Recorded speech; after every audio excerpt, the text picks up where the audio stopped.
Everyone, this is Kartik. आज हम topic करने वाले हैं केमिस्ट्री का topic concentration terms. Concentration terms के टॉपिक को आज बिल्कुल हम कंप्लीट कर लेंगे, जिसमें मोलैरिटी और नॉर्मेलिटी भी कवर होगा। सबसे पहले तो कंसंट्रेशन टर्म्स, ये जो टॉपिक कर रहे हैं इसका मतलब क्या है, कंसंट्रेशन का मतलब क्या है वो हमें बताना चाहिए। What is concentration. आपको नोट्स की PDF अटैच कर दी जाएगी वीडियो के साथ, आप वहाँ से नोट्स ले सकते हैं।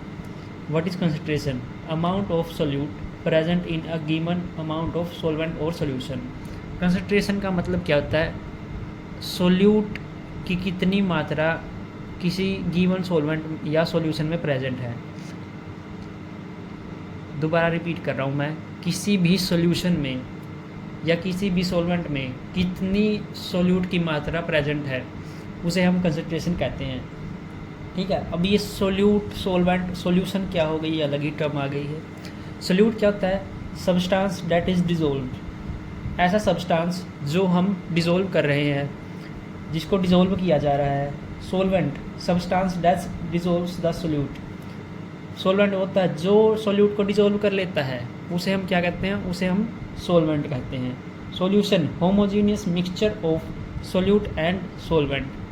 होमोजीनियस मिक्सचर यानी होमोजीनियस मतलब जो यूनिफॉर्म कंपोजिशन होती है, जैसे sugar and water, sugar solution बनाते हैं, salt and water salt solution बनाते हैं, ये यूनिफॉर्म है। जबकि अगर हेट्रोजीनियस मिक्सचर की बात करें, ये तो होमोजीनियस है, अगर हेट्रोजीनियस मिक्सचर की बात करेंगे तो हेट्रोजीनियस क्या होता है, नॉट यूनिफॉर्म कंपोजिशन। यहाँ लिख लेते हैं हेट्रोजीनियस होते हैं नॉट यूनिफॉर्म कॉम्पोजिशन। ठीक है, जैसे नॉट यूनिफॉर्म कॉम्पोजिशन में जैसे सैंड प्लस वाटर। इसको कंसंट्रेशन को या हम ऐसे बोलते हैं the amount of substance in a defined space. Concentration किसी सब्सटेंस की अमाउंट किसी डिफाइंड स्पेस में, और हम इसमें सोल्यूट सॉल्वेंट एक्सपेरिमेंट से करते हैं। जैसे ये है, ये मैंने पानी लिया और ये कुछ सोल्ट की मात्रा ली है। ठीक है, इस पानी में मैं सोल्ट डाल देता हूँ। इसमें सोल्यूट देखो यहाँ क्या लिख रखा है, सब्सटेंस दैट इज डिजोल्व, जिस सब्सटेंस को डिजोल्व किया जा रहा है। यहाँ मैं पानी में क्या डिजोल्व कर रहा हूँ, सोल्ट। तो सोल्ट मेरा क्या है, सोल्यूट है जो कम मात्रा में होता है। सोल्वेंट दैट डिजोल्व्स द सोल्यूट, जो सोल्यूट को डिजोल्व करता है। सोल्यूट हमारा साल्ट है, यहाँ सोल्ट सोल्यूट है, पानी में हम डिजोल्व करें तो पानी सोल्वेंट हो गया। अब मैं इसे डिजोल्व कर देता हूँ, ये देखो ये ट्रांसपेरेंट हो जाएगा जब मैं इसे डिजोल्व करूँगा। यहाँ आप इसे देख सकते हैं, बिल्कुल भी नहीं विजिबल है। जो सॉल्यूशन बन गया है। अब ये हमारा सॉल्यूशन क्या है, heterogeneous mixture of solute and solvent. Solute हमारा यहाँ क्या था, सोल्ट था, और सॉल्वेंट क्या था, वाटर था। सॉल्यूशन क्या बना, होमोजीनियस मिक्सचर सोल्यूट और सॉल्वेंट का। होमोजीनियस का मतलब क्या है, ये देखो ये बिल्कुल ट्रांसपेरेंट हो गया, ये थोड़े बहुत जो दिख रही है ये भी खुल जाएंगे, हमें पता ही नहीं लग रहा है इसके अंदर सोल्ट है। ऐसा ही शुगर के साथ होता है। लेकिन अगर हेट्रोजीनियस की बात आती है, वहीं अगर मैं हेट्रोजीनियस की बात करता हूँ, मैं इसमें अगर सैंड डालूँगा, अगर मैं इसमें सैंड डालूँगा तो क्या हो जाएगा, वो हेट्रोजीनियस मिक्सचर बनेगा। क्यों, क्योंकि वो यूनिफॉर्म नहीं होगा। जैसे मैंने कुछ मात्रा पानी की ली, अब इसमें मैं सैंड डाल देता हूँ, मैंने सैंड डाल दी। अब मैं इसे कितना भी मिक्स करने की कोशिश कर रहा हूँ, क्या ये मिक्स हो रहा है, नहीं हो रहा है। इसमें ऊपर से ये आपको नॉट यूनिफॉर्म भी ये विजिबल है, आपको नॉट यूनिफॉर्म थिंग्स भी विजिबल है। ये देखिए, ये देखो ये मिक्स ही नहीं हो रहे हैं। तो ये क्या हो गया, ये हेट्रोजीनियस मिक्सचर हो गया, जिसमें ये नॉट यूनिफॉर्म है, ये देखो। और जब मैंने सोल्ट डाला तो वो होमोजीनियस हो गया। अब हमने ये एक्सपेरिमेंट के साथ कवर कर लिया है। आई होप आपको ये बहुत कंसंट्रेशन, नाम ही आपको बहुत अच्छे से समझ में आ गया होगा। अब हम करते हैं कंसंट्रेशन टर्म्स में क्या आता क्या है वो देखेंगे। सबसे पहले मास परसेंटेज। यहाँ मास परसेंटेज W/W का मतलब है wait by wait. Wait by weight mass percentage हम यहाँ करेंगे। इसमें क्या है, मास परसेंटेज क्या बताते हैं हमें, tells us how many gram of solute are present in 100 gram of solution. सबसे पहले तो वेट बाय वेट की बात हो रही है मास परसेंटेज में, तो वेट किस में होता है, ग्राम में होता है, तो बस फिर ग्राम के बारे में बात हो रही है। टेल्स अस सोल्यूट, यहाँ सोल्यूट हमने जैसे एक्सपेरिमेंट से देखो, ये सोल्यूट नमक था, ये बताता है कि भाई नमक जो है वो कितने ग्राम है, फिर कितने ग्राम प्रेजेंट है किस में, 100 ग्राम ऑफ सॉल्यूशन।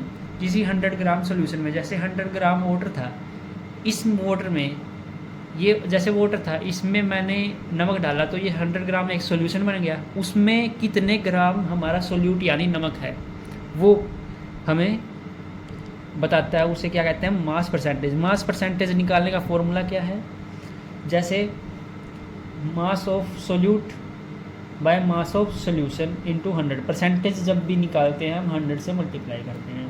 तो मास ऑफ सोल्यूट यानी नमक मान लो मैंने 20 ग्राम लिया था, एग्ज़ाम्पल मान लो मैंने नमक लिया था 20 ग्राम, ठीक है, और सॉल्यूशन था मेरा 80 ग्राम, इसकी परसेंटेज निकालनी है, 100 ग्राम से मल्टीप्लाई कर दो, 0 से 0 कैंसिल, इसे 2 से कट कर दो, ये 10 से कट हो गया, ये 4, ये फिर 5, ये 2, ये फिर 5, तो हमारा कितना आ गया 25%। 25% हमारा क्या है, इसमें सोल्ट प्रेजेंट है, 25% हमारा सोल्ट प्रेजेंट है, ठीक है। तो यहाँ ये 100 आएगा यहाँ, क्योंकि यहाँ सॉल्यूशन की बात हो रही है। सॉल्यूशन जैसे हम मार्क्स की परसेंटेज निकालते हैं, वो टोटल नंबर का जितना टेस्ट होता है वो नीचे रखते हैं ना, तो यहाँ टोटल सॉल्यूशन हमारा कितना है, 100 ग्राम होगा, तो ये 100 से 100 कैंसिल, हमारा कितना आ गया 20% आ गया। 20% हमारा सोल्ट मौजूद इसमें प्रेजेंट था, कितने उसमें 100 ग्राम सॉल्यूशन में, ये हमारी mass percentage weight by weight आ गई है। अब ये मास परसेंटेज का हमें फ़ायदा क्या है, हम इसे क्यों निकालते हैं, इसके यूजेस क्या है वो भी तो पता होना चाहिए ना हमें। तो इसके यूजेस क्या है, used in medicines, food factories, chemical laboratories. Medicines में जैसे उसमें डिस्क्राइब करना है, जैसे to describe solution composition, medicine में क्या यहाँ लिख लेते हैं, टू डिस्क्राइब सॉल्यूशन कंपोजिशन। जैसे कोई भी दवा लेते हैं उसमें लिखा होता है इतने % इसमें ये चीज़ है। फूड फैक्ट्री यानी फूड के जहाँ प्रोडक्ट बनते हैं, जैसे बिस्किट है उसमें पता इसमें लिखा होता है इतने % मैदा है, इतनी % चीनी है, इतने % फ्लेवर है। केमिकल लेबोरेटरीज में केमिकल का लिखा होता है इतने % इसमें ये केमिकल है, उसका मास बाय मास का होता है। जैसे हम इसमें एग्जांपल देखते हैं, जैसे बेंजोनिल पेरोक्साइड की एक ट्यूब है, इसमें यहाँ 2.5% लिख रखा है। ये 2.5% जो भी है, सबसे पहले तो ये क्या है, ये जो 2.5% है ये कि मास परसेंटेज है किसकी, वेट बाय वेट की, किसके साथ, सोल्यूट बाय सोलवेंट के साथ, ये मास परसेंटेज है। तो जैसे मेडिसिन थी एक, इसमें डिस्क्राइब किया गया है, इसमें मास बाय मास का यूज हुआ है।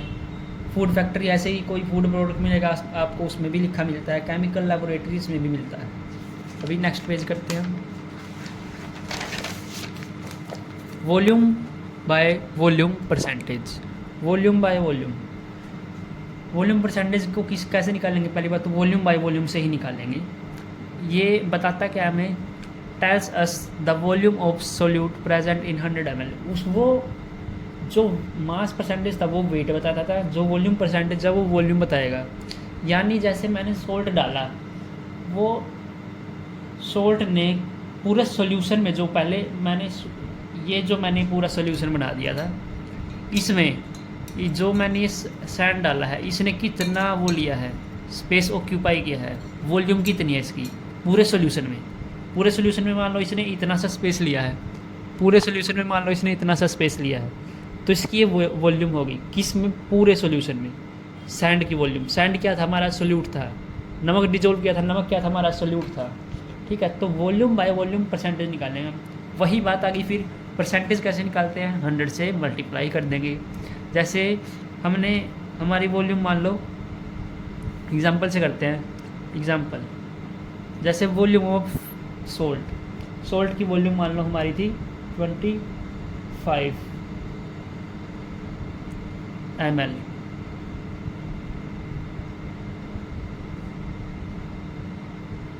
मतलब सेंटीमीटर क्यूब। और टोटल सोल्यूशन मेरा कितना था? टोटल सोल्यूशन मान लेते हैं 100 मान लेते हैं, ठीक है। और इसको मल्टीप्लाई किससे कर देंगे? 100 से। तो 100 से 100 cancel. Volume by volume percentage, तो सोल्यूट की वॉल्यूम परसेंट कितनी आ गई? 25% आ गई, ठीक है। और इसके फिर यूजेस क्या है? वॉल्यूम बाय वॉल्यूम परसेंटेज के क्या यूज होते हैं? अल्कोहलिक बेवरेजेस और लिक्विड मिक्सचर्स, इसमें यूज होते हैं where both component are in liquid form. ये भी लिक्विड फॉर्म में है, ये भी लिक्विड फॉर्म में है, वहाँ वॉल्यूम बाय वॉल्यूम का यूज़ करते हैं। जहाँ सॉलिड जैसे फूड, हमने इससे पीछे वाला क्या था? वो फूड था, मेडिसिन था, केमिकल था, वो क्या होते हैं? वो सॉलिड वाले। और वॉल्यूम किस में निकालेंगे हम? लिक्विड, जहाँ दोनों कंपोनेंट लिक्विड में हो, सॉल्यूट भी लिक्विड में हो और सॉल्वेंट भी लिक्विड में हो। मैंने कोई सॉल्यूशन ए डाल दिया सॉल्यूशन बी के साथ, दोनों को मिक्स कर दिया, लेकिन चीज़ क्या है? उसमें दोनों ही लिक्विड फॉर्म में प्रेजेंट थे, ठीक है। अभी नेक्स्ट करते हैं मास बाय वॉल्यूम। हमने मास बाय मास कर लिया, वॉल्यूम बाय वॉल्यूम कर लिया। अब हम करेंगे mass by volume. Mass by volume हमें क्या बताता है? मास बाय वॉल्यूम, मास किस में करते हैं? वेट। तो वेट डिवाइड बाय वॉल्यूम किस में होती है? इसमें वॉल्यूम वी, इसका वो लगाएंगे हम, सिंबल लगाएंगे। और एक इसमें होते हैं सेंटीमीटर क्यूब में होती है वॉल्यूम, तो सेंटीमीटर क्यूब कर देंगे। या वॉल्यूम किस में है? ml में, ठीक है। तो अभी ये क्या tells us number of gram of solute present in 100 ml of solution. ये हमें बताता है कि कितने वेट, सबसे पहले तो वेट है जो, ये कितना वेट या ग्राम सोल्यूट का, यानी सोल्यूट क्या था हमारा? सोल्ट का प्रेजेंट है किसमें? 100 ml सॉल्यूशन में। मैंने ये पूरा सॉल्यूशन लिया, इस पूरे सॉल्यूशन में, ये पूरे 100 ml सॉल्यूशन है, इस 100 ml सॉल्यूशन में कितना ग्राम नमक है वो मुझे बताना है। तो वो हम कैसे निकालेंगे? मास बाय वॉल्यूम, ठीक है। जब वही बताना है अभी दोनों का मास कितना है, जब दोनों के मास के बारे में बात हो रही है तो मास परसेंटेज, जब दोनों की वॉल्यूम के बारे में बात हो रही है, सोल्यूट की हमें वॉल्यूम बतानी है, यानी सोल्ट की हमें वॉल्यूम बतानी है, तो वॉल्यूम परसेंटेज। लेकिन सोल्यूट का हमें मास बताना है पूरे उसमें सॉल्यूशन में, पूरे वॉल्यूम में, तो क्या निकालेंगे? Mass by volume percentage. अब इसके यूजेस क्या क्या है? पहले इसका फॉर्मूला क्या हो जाएगा? Mass of solute in gram by में mass of solution in ml into 100। ये परसेंटेज निकालने के लिए हो जाएगा। एग्जाम्पल इसका करते हैं, जैसे 100 ml मेरा पूरा सॉल्यूशन हो गया, इंटू मैंने 100 कर दिया, और मेरा जो मास है वो मास 20 ग्राम है। तो 100 से 100 कैंसिल, मेरा 20% आ गया। क्या आ गया? ये मास बाय वॉल्यूम परसेंटेज, ठीक है। अभी इसके यूजेस क्या क्या हैं वो हमें पता होने चाहिए। तो इसके ये टॉपिक करने से पहले इसके हम यूजेस जान लेते हैं। इसके यूजेस हैं अल्कोहलिक बेवरेजेस, नहीं इसके नहीं है, ये वो पिछला टॉपिक है। ये जो अल्कोहलिक बेवरेजेस है इसमें एक ही चीज़ रह गई। अल्कोहलिक बेवरेजेस जो है ये क्या क्या होती है, इसका मतलब क्या होता है? इसका मतलब होता है ड्रिंक कंटेनिंग इथेनॉल। जिस ड्रिंक में इथेनॉल होता है वो अल्कोहलिक बेवरेजेस में आ जाते हैं। ड्रिंक कंटेनिंग इथेनॉल होता है जिसमें, वो अल्कोहलिक बेवरेजेस होती हैं। अभी नेक्स्ट, ये जो अल्कोहलिक बेवरेजेस है इन्हें भी 3 पार्ट में डिवाइड किया गया होता है। ये बियर, वाइन्स, स्प्राइट्स। ये 3 प्रकार के अल्कोहलिक बेवरेजेस आगे डिवाइड किए गए हैं। और अल्कोहलिक बेवरेजेस क्या होता है? जिस ड्रिंक में इथेनॉल प्रेजेंट है, ठीक है। अभी इसके यूजेस की बात करते हैं। ये मास बाय वॉल्यूम क्या है? सोलवेंट इन 100 ml सॉल्यूशन जब पूछा जाए, ठीक है। तो इसके यूजेस क्या है? मेडिसिन और फार्मेसी। किसमें यूजेस क्या है? मेडिसिन और फार्मेसी। इसका मतलब यूज़ किस प्रकार के यूज़? जैसे हम कोई भी लिक्विड सिरप लेते हैं, जैसे कोल्ड सिरप आता है, वो लिक्विड है। टोटल जो सॉल्यूशन 100 ml है वो लिक्विड हो गया, यानी वॉल्यूम। उसका मास उसमें मान लो मैंने 5 मिलीग्राम कोई उसमें दवाई मिलाई है, पाउडर सॉलिड, तो उसका मास क्या होगा? ग्राम में होगा।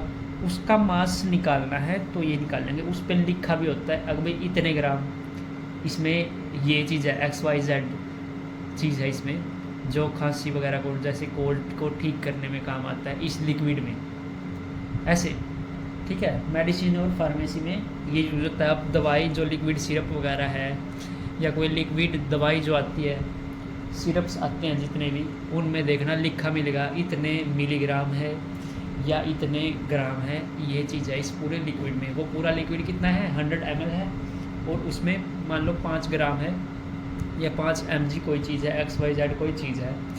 तो वो जो चीज़ है वो हमारे मास है उसका, और जो टोटल है उसका वो पूरा वॉल्यूम है, ऐसे हम निकालेंगे, ठीक है। तो अभी हम टॉपिक करेंगे पार्ट्स पर मिलियन वाला, जिसको हम ppm के नाम से भी जानते हैं। तो जो पार्ट्स पर मिलियन है वो क्या है? सबसे पहले तो हमें ये जानना है। It is used for very dilute solution. ये किस चीज़ के लिए यूज़ किया जाता है? बहुत ही डाइल्यूट सॉल्यूशन है, वेरी डाइल्यूट। डाइल्यूट सॉल्यूशन का मतलब क्या होता है? उसकी डेफिनेशन ये है, आप नोट कर लेना इसे। डाइल्यूट सॉल्यूशन का मतलब है one in which the amount of solute क्या है? जो डिजोल्व हो रहा है। जैसे हमने उसमें एक्सपेरिमेंट में क्या डिजोल्व किया था? सोल्ट। तो सोल्ट हमारा क्या है? सोल्यूट है। The substance that is dissolved, solute वो है हमारा, is relatively low compare to the amount of solvent.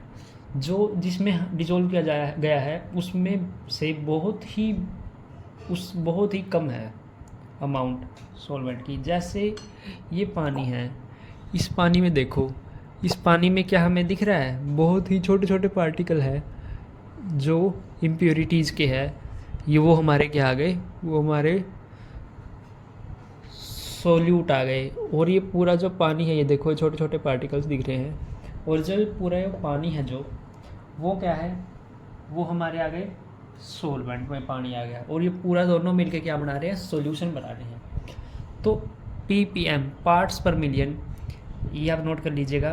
Parts पर million is a unit use to express concentration of very small amount of substance in a large amount of solution or mixture.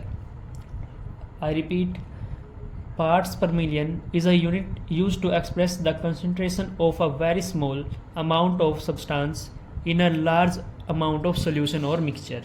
इसका मतलब क्या है? Parts पर million है जो, वो एक यूनिट है किस चीज़ की? एक्सप्रेस करने की। कंसंट्रेशन ऑफ वेरी स्मॉल, किसी अमाउंट ऑफ सब्सटेंस जो उसमें डिजोल्व किया गया है उसमें उसकी बहुत ही स्मॉल कंसंट्रेशन को एक्सप्रेस करने की in large amount of solution, किसी लार्ज अमाउंट ऑफ सोल्यूशन या मिक्सचर में। जैसे इतना ज़्यादा पानी में बहुत ही वेरी स्मॉल सोल्यूट है हमारे पास, उसको एक्सप्रेस करने की जो यूनिट है उसे हम पार्ट्स पर मिलियन कहते हैं, ठीक है। हमने ऐसे तो वेट बाय वो भी की थी, वेट बाय वॉल्यूम भी किया था हमने, वेट बाय वेट भी किया था, लेकिन उसमें क्या था? उसमें इतनी स्मॉल क्वांटिटी नहीं थी। इसमें तो बहुत ही स्मॉल क्वांटिटी है। इस ppm का पार्ट्स पर मिलियन होता है ना, इसका एक और चीज़ लिख लीजिए। इसका मतलब होता है एक पार्ट्स पर मिलियन में कितने होते हैं? 10 की पावर 6 से वो करते हैं। जैसे देखो 10 की पावर 6 से मल्टीप्लाई कर रहे हैं हम मास ऑफ सोल्यूट का जो मास है उसको डिवाइड कर दो सॉल्यूशन के मास से। जैसे 1 मिलीग्राम हमारे पास सोल्यूट है और 1 लीटर से उसे डिवाइड कर दो 10⁶ से मल्टीप्लाई कर दो, तो क्या आंसर आएगा? बहुत ही छोटा आंसर आएगा हमारे पास। ठीक है, वो हमारी पार्ट्स पर मिलियन निकल जाएगा। और ये भी लिख लेना 1 ppm means 1 part of solute पर 1 litre of water. 1 ppm means 1 part of solute पर 1 लीटर ऑफ वाटर। इसका मतलब ये होता है। और इसके यूजेस किस चीज़ में यूज़ आता है, क्या मतलब इसके यूज़ क्या है? Drinking water quality, air pollution, environmental studies. Drinking water qualities, जैसे पानी होता है, हम आरओ लगाते हैं, किस चीज़ के लिए लगाते हैं? जो वैसे दिखने में पानी तो बिल्कुल क्लियर लगता है,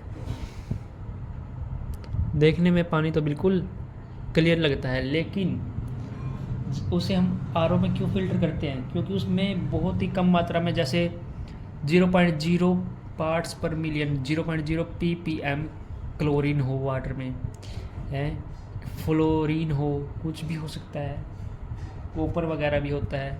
तो वो चीज़ हम आंखों से नहीं देख पाते, लेकिन हमारे लिए हार्मफुल है, तो हम उसे फ़िल्टर करते हैं। वो ppm में कैलकुलेट किया जाता है। ड्रिंकिंग वाटर की क्वालिटी आ गई, very small amount of impurities in drinking water. ठीक है। एयर पोल्यूशन, एयर भी इतनी ज़्यादा एयर है, उसमें पोल्यूशन होता है जो बहुत ही कम उसमें होता है, मात्रा में होता है।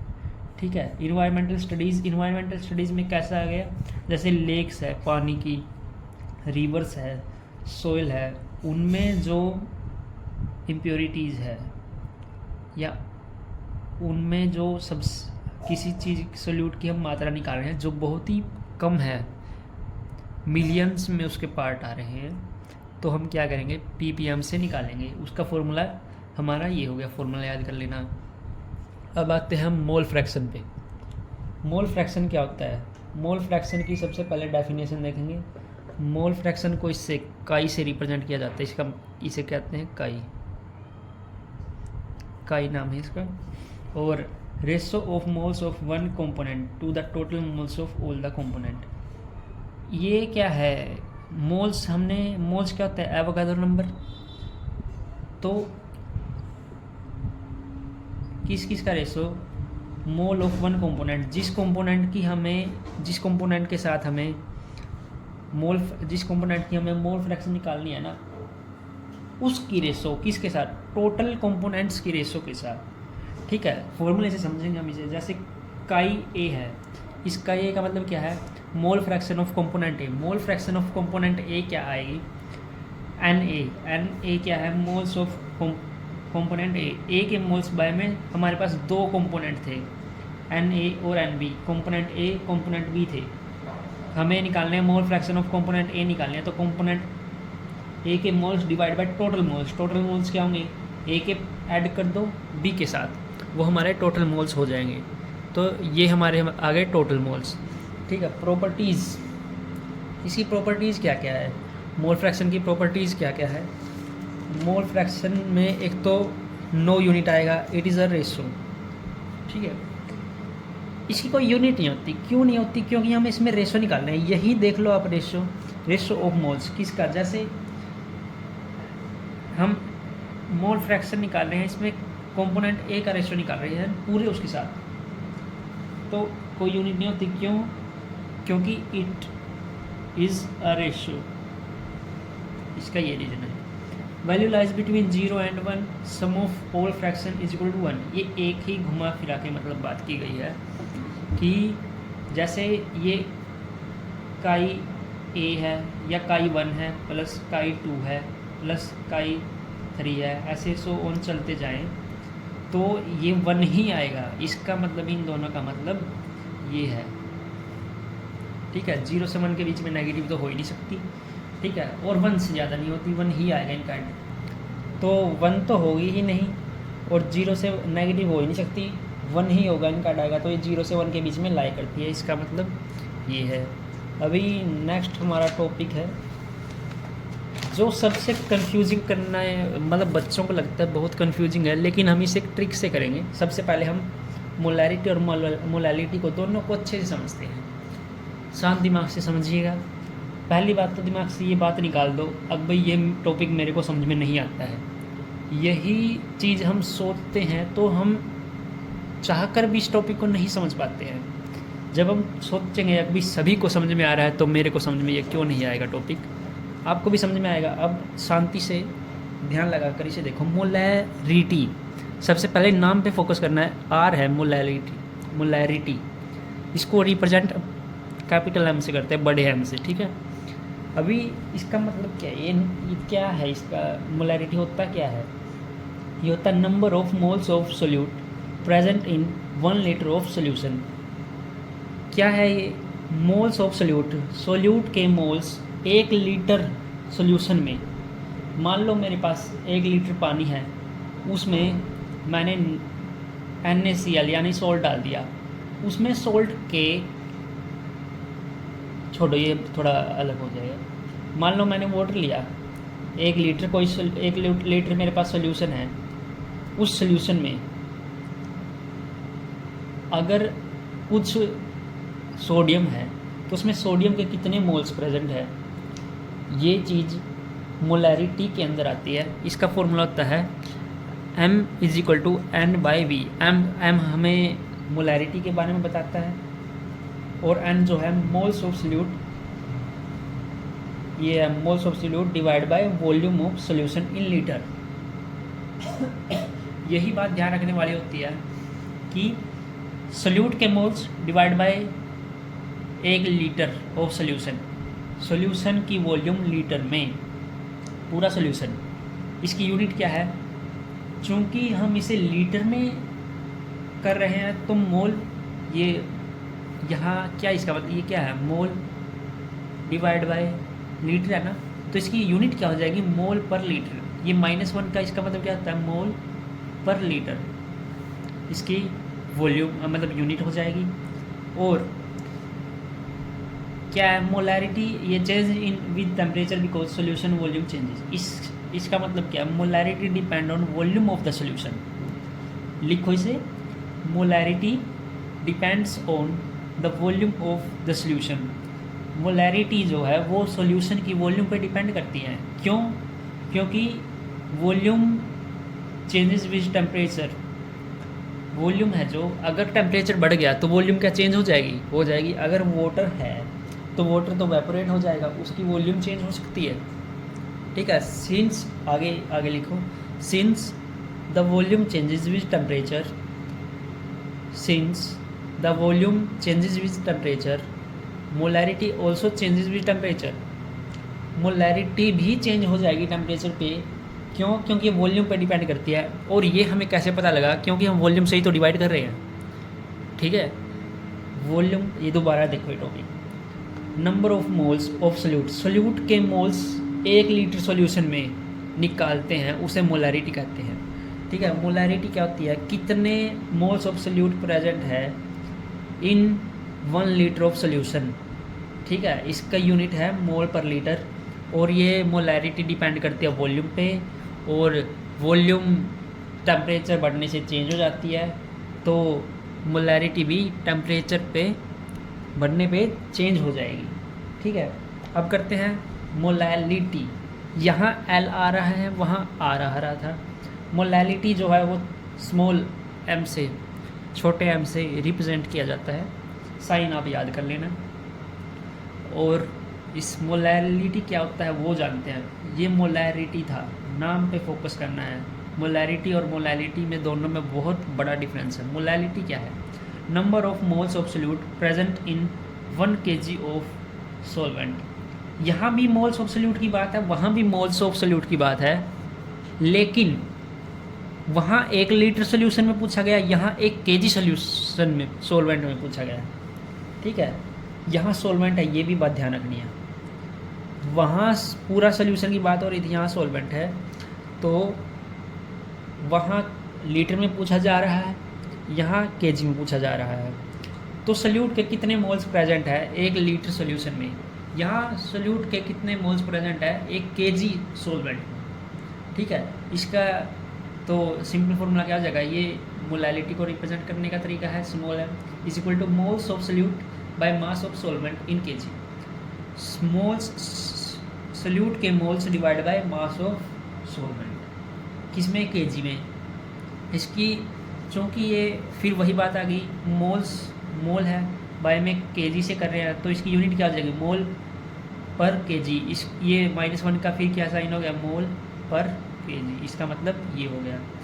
Does not changes with temperature, ये टेम्परेचर पे चेंज नहीं होगी। क्यों नहीं होगी, क्योंकि इसमें तो वॉल्यूम का कोई फंडा ही नहीं है। कहीं फॉर्मूले में या कहीं इस टॉपिक में वॉल्यूम की बात हुई नहीं हुई, इसमें वॉल्यूम की बात हुई थी और वॉल्यूम टेम्परेचर पे डिपेंड करती है, तो इसलिए मोलैरिटी भी डिपेंड करेगी टेम्परेचर पे, लेकिन यहाँ कोई वॉल्यूम की चर्चा नहीं हुई।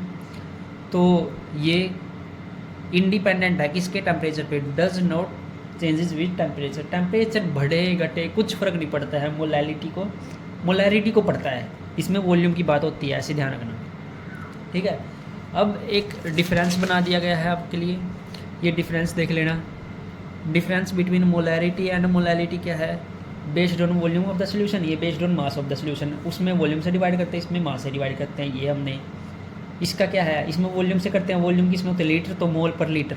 इसमें मास से करते हैं, मास किस में होता है केजी, तो मोल पर केजी यूनिट हो गई। ये टेम्परेचर के साथ चेंज हो जाता है, ये टेम्परेचर इंडिपेंडेंट है, ये टेम्परेचर के साथ चेंज नहीं होता है। ये अगेन रिपीट कर रहा हूँ मैं, टेम्परेचर के साथ क्यों चेंज हो जाता है, क्योंकि यहाँ वॉल्यूम की बात हो रही है और वॉल्यूम टेम्परेचर के साथ चेंज होती है। तो वॉल्यूम चेंज होगी टेम्परेचर के साथ तो मोलैरिटी भी चेंज होगा, लेकिन यहाँ वॉल्यूम की बात ही नहीं हुई है, तो मोलैलिटी चेंज होने का फंडा ही नहीं है। ठीक है, अभी एक दोनों में थोड़ा सा डिफरेंस की एक छोटी सी ट्रिक है, मोलैलिटी और मोलैरिटी में जहाँ सिंगल एल आ रहा है, ये सिंगल एल जो है इससे याद रखना लोरी वो होती है ना जिसमें हम सामान लेके जाते हैं, वो एक व्हीकल होता है जिसे वहाँ एमपी की साइड, महाराष्ट्र की साइड, साउथ की साइड लोरी कहते हैं।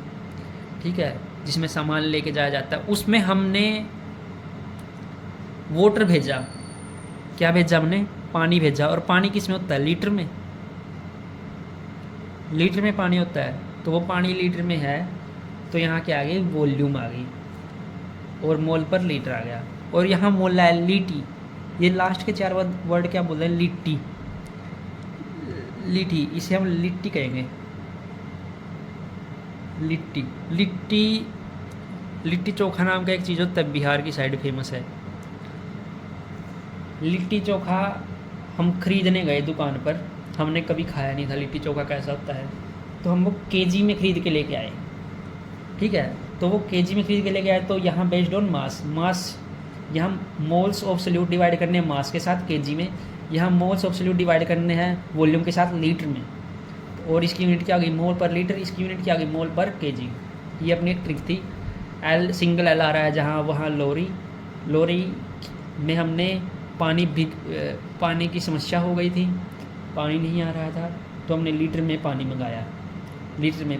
ठीक है, और यहाँ मोलैलिटी में लिट्टी आ रहा है, लिट्टी चोखा जो फेमस है, वो हमने कभी खाया नहीं था, तो वो हम केजी में ख़रीद के लेके आए, तो ये केजी, ऐसे ध्यान रखना।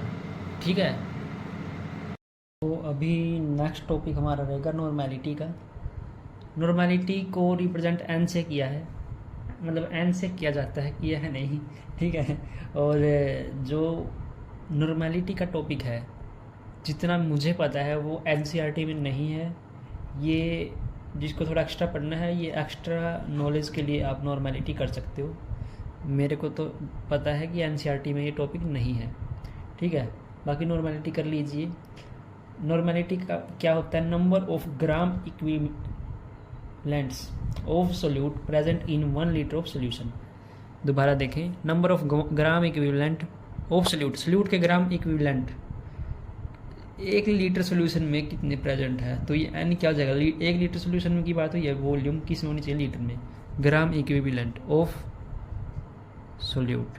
अभी gram equivalent, number of gram equivalent क्या होता है, ये मास बाय इक्विवेलेंट मास होता है।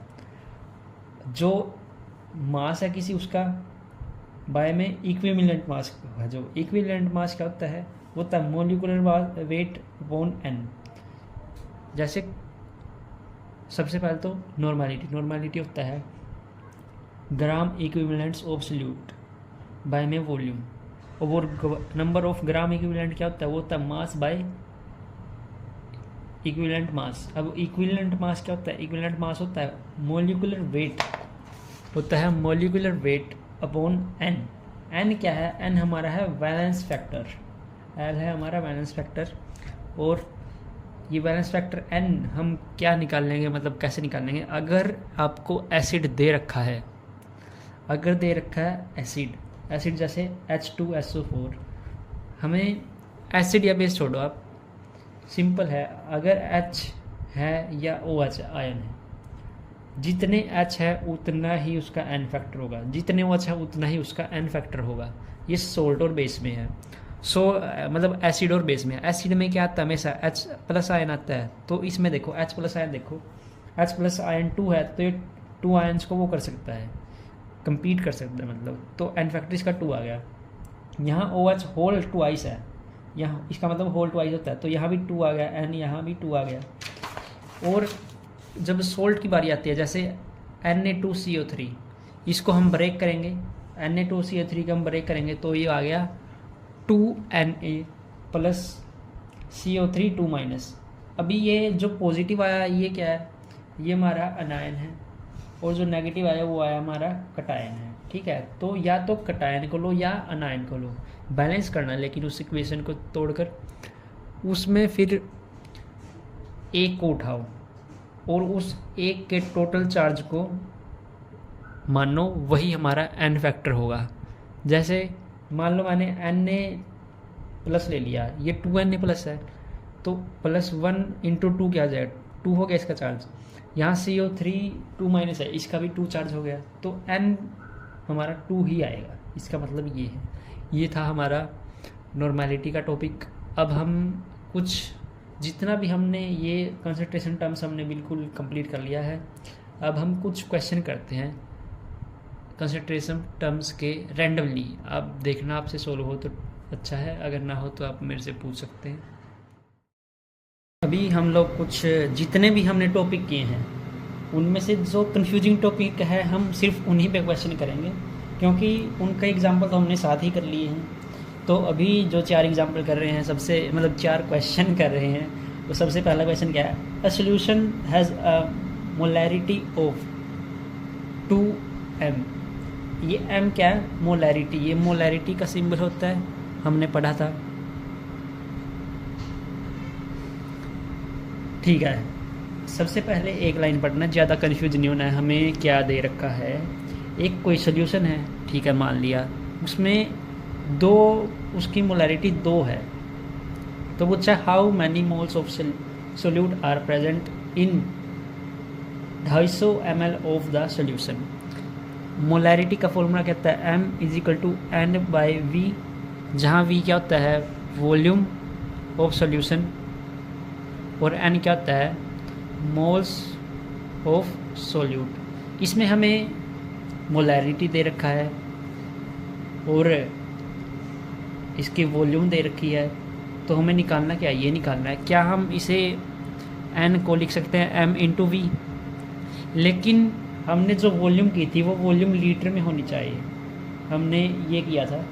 तो जो 250 ml है उसे लीटर में करेंगे तो कितना हो जाएगा, उसे लीटर में करने के लिए 1000 से डिवाइड करेंगे तो ये 0.250 लीटर हो गया। ठीक है, तो अब इसे पुट कर दो बस, 2 × 0.250, ये कितना आ गया हमारा, आ गया 0.50 मोल आ गया अपना। ये हमारा जो पूछा था मैं ये आ गया। अभी हम इजी ही क्वेश्चन कर रहे हैं, आपको इजी लग रहे होंगे, लेकिन ऐसे ही क्वेश्चन नहीं आएंगे। ठीक है, आप कुछ इंटरनेट से कुछ या AI से ChatGPT, जेमिनी से आप क्वेश्चन निकाल लेना, जो थोड़े दिमाग वाले हो। अभी तो ये सिंपल आपके फॉर्मूला लग रहा है ताकि फॉर्मूला आपको याद हो जाए, इसलिए करवा रहा हूँ मैं, ठीक है। अभी नेक्स्ट क्वेश्चन देखो, अ वाटर सैंपल कंटेन्स 20 mg यानी milligram of calcium ion in 10 litre of water.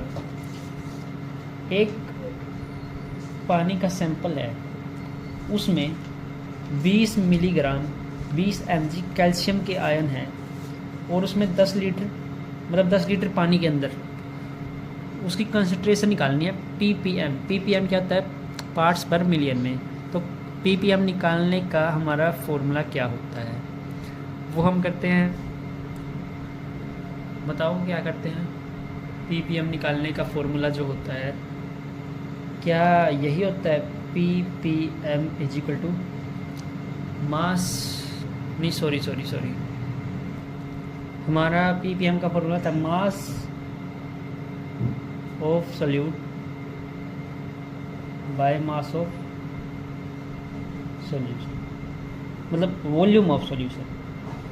तो यहाँ हमारा पहली बात, इसकी यूनिट क्या है? इसको mg, ये mg में हो, ये लीटर में हो, ठीक है।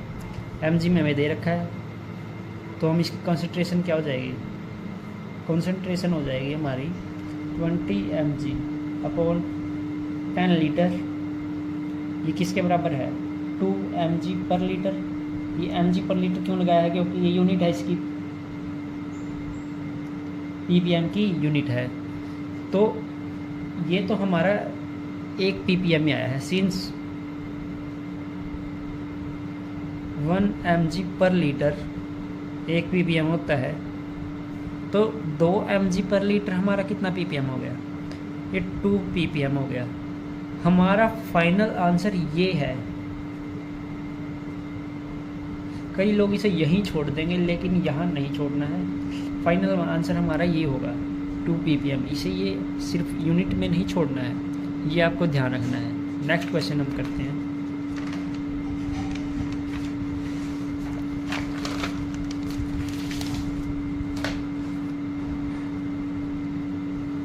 नेक्स्ट क्वेश्चन पढ़ो आप एक बार। 18 ग्राम ऑफ ग्लूकोज हमें 18 ग्राम दे दी है, जिसमें से मोलर मास क्या है? 180 ग्राम पर मोल है। उसे 450 ग्राम वाटर में डिज़ोल्व किया गया है, उसका मोलैलिटी निकालना है, मोलैलिटी। तो ये मोलैलिटी, जो लिट्टी चोखा हमने किया था किलो में खरीद के लेके आए थे, तो केजी। तो मास ऑफ ग्लूकोज क्या है हमारा? 18 ग्राम। और मोलर मास क्या है? मोलर मास ऑफ ग्लूकोज क्या है? 180 ग्राम पर मोल। यहाँ ये दे रखा है, ये वाटर में डिसॉल्व किया। इसके मोल्स कितने हो गए? इससे हम मोल्स निकालेंगे। मोल्स कैसे है? 180, 18/180, 0.1 mole of glucose. Mass of water का मास किस में होना चाहिए हमारा? केजी में। मतलब जो हमारा सॉल्यूशन है वो किस में होना चाहिए? केजी में। ये 450 ग्राम है, तो ये कितना होगा? 0.050 kg। तुम्हारा मोलैलिटी क्या आ गया?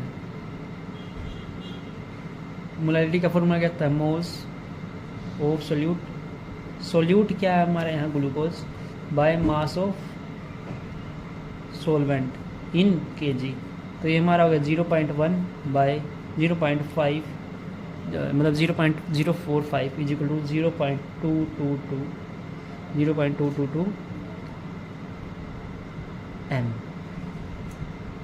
मोलैलिटी को स्मॉल m से करते हैं। अभी नेक्स्ट क्वेश्चन है।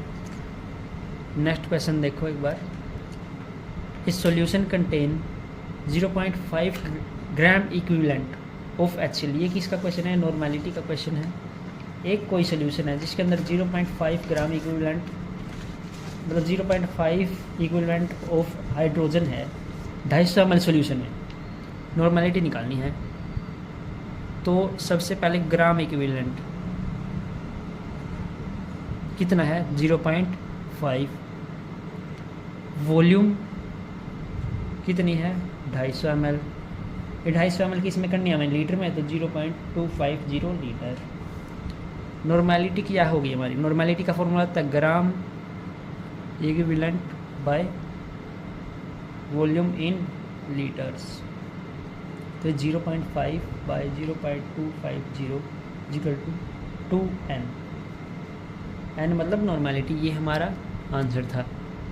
आई होप आप सभी को कॉन्फ़िगरेशन टर्म्स बहुत अच्छे से क्लियर हो गया होगा। मैं अगेन आपको कह रहा हूँ, ये जितने भी मैंने वो किए हैं, एक तो आप नोटबुक लेके बैठे हो, मैं आशा करता हूँ यही शुरू में बोलना था लेकिन शुरू में बोलना भूल गया लेकिन इतने समझदार तो आप भी हो, आप एक नोटबुक लेकर बैठे, अब नहीं लेकर बैठे हैं तो आगे से नोटबुक लेकर बैठे। कुछ आपको अच्छे से चीज़ समझ में आ रही है, चाहे उसको नोटबुक में हिंदी में ही लिख लो, ये किसी ने नहीं कहा इंग्लिश में लिखना है, आपको खुद को समझ में आना चाहिए। आपको कुछ भी समझ में नहीं आया है तो आप पूछ सकते हैं।